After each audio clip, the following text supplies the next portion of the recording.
Let's unpack this. You sent us quite a fascinating rabbit hole to jump into. This website called Bionic Chaos. Yeah. And the list of sources you provided, outlining what's on there, I mean, it's extensive. Tools, simulators, visualizations, articles, even games. Quite the collection. It really is. So, our mission today, let's dive deep into this list, explore the Bionic Chaos site through that lens, and try to figure out, what exactly this is, who is it for, and what makes this this really unique blend of serious biomedical science and interactive, almost playful web stuff. Yeah. What makes it stand out? Right. It feels like more than just a typical resource site. It's almost like someone's personal lab notebook, but public. And I think that's the key thing you pick up on straight away. It doesn't feel corporate. Not at all. The site's own audio overview, it says something like, we developed this website ourselves. Okay. And when you look at the sheer variety of everything on there that we built it ourselves, idea seems to be the core story. It's this very hands-on, ground-up way of mixing biomedical data, tech, and education. It's exactly. The stated goal is, providing resources for researchers, educators, students. Yeah. Especially biomedical engineering and neuroscience. Yep. But the way they do it, it feels very personal, like a curated collection built bit by bit. It's like walking into someone's workshop, isn't it? Full of custom tools and experiments. Yeah. So let's start with what feels like the heart of it all. The biomedical simulators and visualizers. Right. The list you sent was long. We've got the Cochlear simulator, an advanced EEG simulator, ECG simulator, even a synthetic noise generator, Biomedical for EMG signals. And critically, they're interactive. Exactly. Yeah. Not just static pictures. You could actually fiddle with the settings, feed in signals, and see what happens. So this raises an important question. How does that interactivity change things for someone learning or exploring this stuff? Well, it takes it beyond just reading a textbook diagram, right? Absolutely. With the ECG simulator, for instance, you're not just looking at a picture of, say, an arrhythmia. You might be able to adjust parameters, see how different conditions could show up in the signal. And the Cochlear simulator, visualizing the electrical signals an implant sends to the brain. That makes something incredibly abstract, much more concrete. Visible. And then you've got this whole suite of visualizers. The fNIRS interactive viewer, Pulsaviz for PPG signals, a spectrogram tool, general EEG data visualization, IEG spectrum visualization. Yeah. It feels like there's a real focus on just seeing the data in different ways, which for biological signals must be super important. Oh, definitely. Biomedical data. I mean, think about brain waves, EEG, or heart rhythms, ECG, or near-infrared spectroscopy data from the brain, fNIRS, even pulse data, PPG. Yeah. It's all complex time series stuff. Right. Messy sometimes. Often messy, yeah. So just plotting it is one thing. But tools that let you see frequency components with a spectrogram or analyze the spectral power of intracranial EEG, the EEG tool. Wow. And they even mention wavelet denoising specifically. That's a technique to clean up noisy signals. It shows they're thinking about the practical, real-world aspects of dealing with this data. Built by someone who's actually worked with it. Exactly. Someone who knows it's not always neat and tidy. Okay, so we have tools for simulating and visualizing the signals. Yeah. But what about handling the data itself? You flagged some tools for that. Right, because if we connect this to the bigger picture, researchers, students, they're drowning in data sets sometimes. Finding the right one, understanding it. Yeah, that's a huge challenge. So tools like the Interactive Explorer for public multimodal biomedical data sets or the Biomedical Data Types Explorer, they feel like they came out of a real need to just navigate this landscape. Because biomedical data is so varied, Yeah. right? Signals, images, notes. Everything. Signals, images, clinical notes, genetics. So having something to help explore those types, genuinely useful. And then there were tools for working with the data in a different way.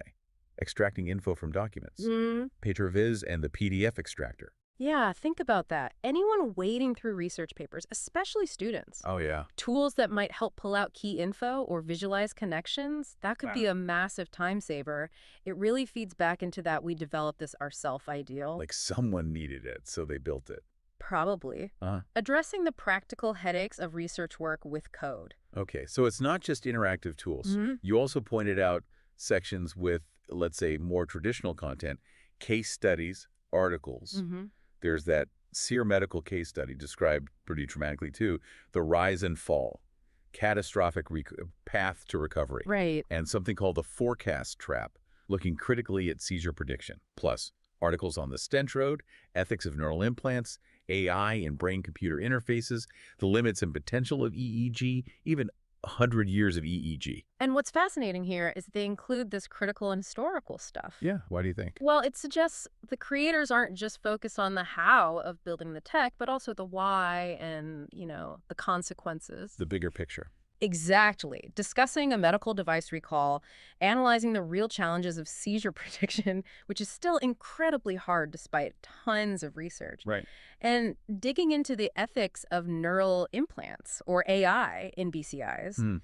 It shows a kind of maturity. Yeah. And engagement with the whole context. It adds this layer of critical thought you might not expect alongside simulators. So it's not just, here are some cool tools. Well, it's also, here are the successes, the failures, the tough questions. And it seems like they tackle potentially sensitive topics, like device failures or ethics, by grounding them in, like, technical details or historical context. Right. It feels analytical, not just opinionated. Okay, now, the part that really made me stop and go, huh, Uh-oh. mixed in with all this very specific, serious biomedical stuff, Okay. are games and just general interactive demos that seem totally unrelated. Less later. I mean, a checkers game, apparently made by ChatGPT, a dopamine reaction game, a 3D ball kick game, optical illusions, that old wolf, sheep, and cabbage puzzle, a calculator, music generators, a 3D Lego builder, particle simulations. No. At first glance, it feels completely random. Like, what is this stuff doing on a biomedical engineering site? Well, this raises an important question, or maybe it gives us the key insight. Okay.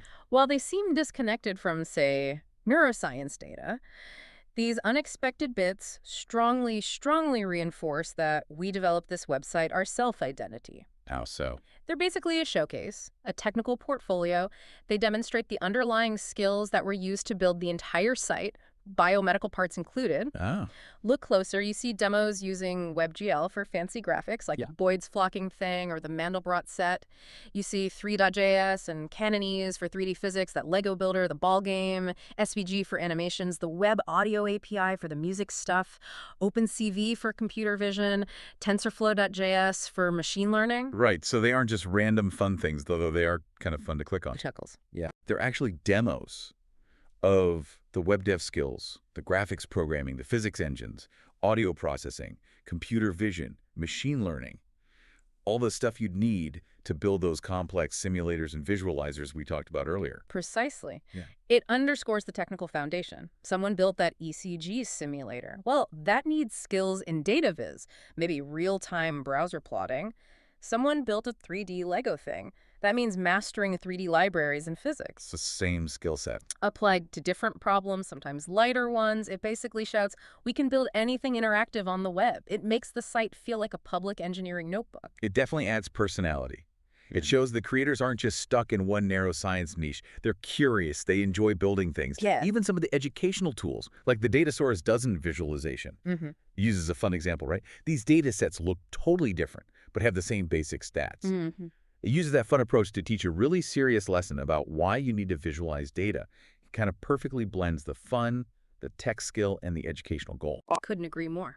So beyond the core simulators in these technical flex demos, you also listed tools specifically for explaining concepts. Yes, these feel purely educational, like the interactive Venn diagram of AI types, or explaining sampling rates, or digging into the nuances of impedance in EEG. Sound tricky. It is notoriously tricky, and things like EEG electrode positions, event-related potentials, or ERPs. What are those again? Basically, brain responses linked to specific events or stimuli, very important in cognitive neuroscience. Then there's mental health engineering, modeling, well-being like a dynamic system, which is an interesting approach, gait analysis demos, the Bland-Altman plot for comparing measurement methods, Lesagis curves. These seem designed to take one specific, maybe difficult concept and just make it clear, sometimes interactively. Exactly. Learning about EEG impedance or what an ERP looks like, it's way easier with a focused explanation or a little interactive tool built just for that. It really hammers home the educational side of the site. They're not just giving you tools, they're giving you lessons, built piece by piece. Concept by concept. Yeah. And finally, you mentioned tools showing specific hardware interfacing or using modern AI. Right, like interfacing with a specific National Instruments data acquisition device using Python, or understanding C APIs, or even using AI like ChatGPT to try and bridge the gap between engineering jargon and clinical language. Okay. That sort of rounds out the picture of practical, hands-on development. It shows they're not just playing in a browser sandbox. They're connecting to real hardware, using different languages like Python and C, exploring how new tools like large language models might fit in. It shows how all these different skills, signal processing, web graphics, hardware, AI, all come together. Yeah, they converge in actual biomedical projects. It just reinforces that narrative. Mhm. This site is a living record of real development work, real problem solving, real skill building by people deep in this field. So we've taken this deep dive, guided by your sources, through Bionic Chaos. We've seen the core biomedical tools, the simulators, the data explorers. We've looked at the critical case studies, the ethical discussions, Right. and we navigated the unexpected bits, the games, the coding demos that actually show the tech skills underneath.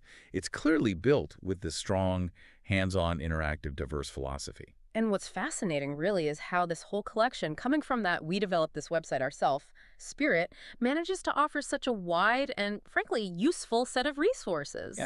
It manages to bridge complex science and engineering in tough fields like biomedical engineering and neuroscience with technology that's actually accessible and interactive, all while showing off this incredible range of web development chops. So what does this all mean for you, the listener? Okay. Well, if you're curious about biomedical data, if you want to learn tricky concepts in a visual, hands-on way, or maybe you just appreciate really clever web development that mixes diverse interests, from brain signals to game physics to medical device history, this site really feels like someone's incredibly rich personal workshop just opened up for everyone to explore.